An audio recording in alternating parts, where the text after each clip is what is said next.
here at Chateau Pontet-Canet, tasting the new vintage. Every year in the first week of April, the trade comes from all around the world to Bordeaux to find out what the new vintage is like.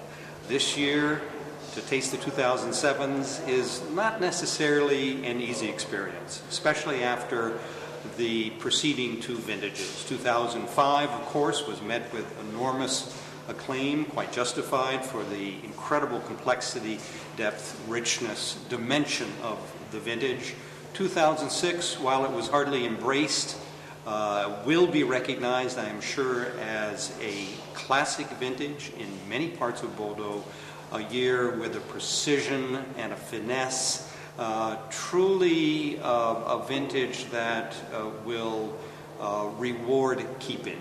So now we come to 2007, and I've had a chance to taste a number of wines in Saint-Emilion, and also the Cru Classé from Saint-Julien, and from Pauillac in particular, and a few others. And here we have something very, very different, because these wines, the 2007s, are difficult to taste, particularly at this stage, reflecting what was in fact a very difficult growing season.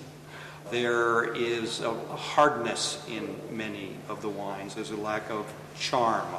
The real question is, does the wine combine a sufficient amount of fruit with an appropriate level of tannin? That's really the main issue that's going to be asked about each of these wines.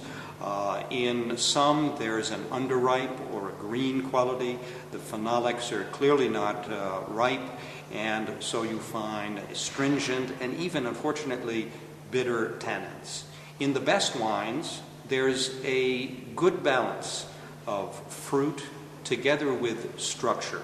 Yes, the wines still have a very firm and somewhat astringent finish, but you can see them developing over the near to mid-term.